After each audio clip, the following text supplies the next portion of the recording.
Developing right now, I want to show you live pictures from Orlando, Florida, where in 30 minutes, Mitt Romney will speak to the National Association of Latino Elected and Appointed Officials, also known as NALEO. It is the largest gathering of Latino officials in the country, and voters, they've been waiting, patiently waiting for a detailed response from Mitt Romney to the president's executive order giving younger illegal immigrants the opportunity to legally enter the workforce. And this could be one of the candidates' final opportunities to make gains within a pivotal part of the electorate.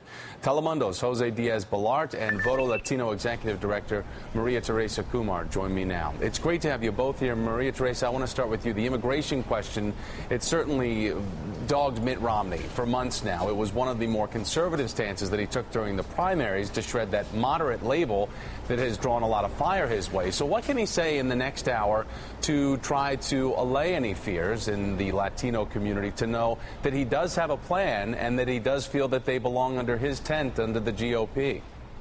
I think what he should do is basically have a Bill Clinton soldier sister moment, basically saying, I embrace what President Barack Obama did, but it has fallen short because it's only a temporary fix. If you elect me as president, I will work very closely with Congress to ensure that we do have a permanent immigration fix. And then go ahead and dive into the economy and jobs, because that's exactly what Latinos need to hear. However, the fact that the likelihood of him doing that to turn off a lot of the Republican base is unlikely, but I think that would actually help him, because when you look at the polls, when President Obama did extend this executive order for Dreamers, what happened was that independent voters overwhelmingly supported him, not just Latinos, but the American voters did overall. So I think it would give him an opportunity to break that shell, saying, President Obama, what he did was a good first step, but if you elect me, I'll go so much further. Jose, Florida has been one of the more friendly states with this strong Hispanic population for Mitt Romney, but he's trailing among those voters in Florida, a new Quinnipiac poll showing this. So if a slumping economy is truly his only ticket there, is it smart, though, for him to remain mum now almost a week after the president came out with his executive order, and the fact that he has not delivered any type of response, rebuttal, or specific plan? Tomas, a few answers to the questions. I think we have to remember that the economy may be getting better in some parts, but in the Hispanic community, it remains officially at 11%. And if you look at the unemployment among Hispanics in places like Nevada, in Florida, and California, and Texas, it's even higher. So that is a very important issue. The economy, the lack of jobs, the crisis in the home mortgage situation, for example, is a big issue. But I agree with Maria Teresa. I think that he has the opportunity now, Mr. Romney, to say, maybe not say that he agrees with President Obama's decision announced last week, but maybe he could say, you know what, Obama didn't go far enough on the important things. I'm going to go with what Marco Rubio has been working on, which is essentially a DREAM Act light. Let's use it that way. A DREAM Act light that would give these people that are here illegally, brought here illegally through no fault of their own by their parents. They've been here before they were 16 years of age, and give them the opportunity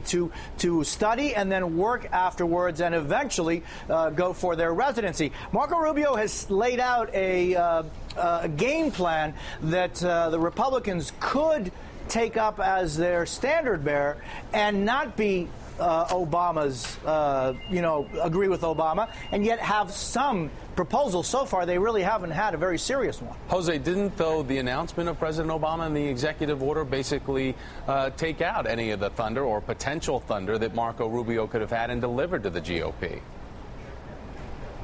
Yeah, not some. I think it took out all of the thunder that Marco Rubio had been preparing for. But let me just give you, if I could, something that we don't often talk about in English, and I'd love Maria Teresa's thoughts on this.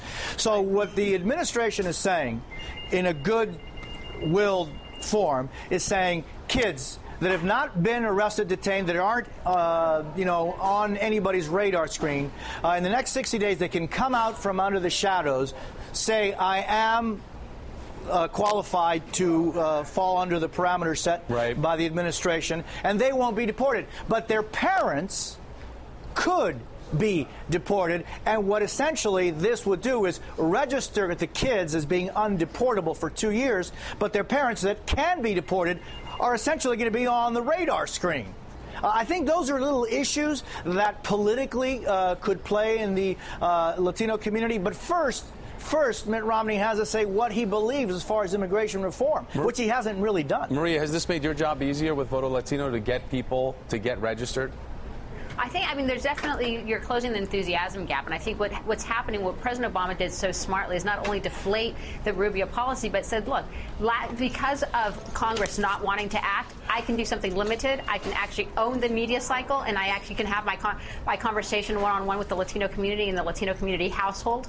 And I think that's going to be the most important, because at the end of the day, it's about how you treat a voter, recognizing where they're coming from. And now what they're going to look from the president is, we need you to talk about jobs and the economy as well. Well, we're going to know what officially comes out of Mitt Romney's mouth coming up in about 20 minutes there at Naleo. Maria Teresa Kumar, Telemundo's Jose Diaz-Balart. Great to see both of you. And a programming note for everybody. Senator Marco Rubio is going to be on Andrea Mitchell Reports this afternoon at 1 p.m. Eastern Time right here on MSNBC. Tune in for that.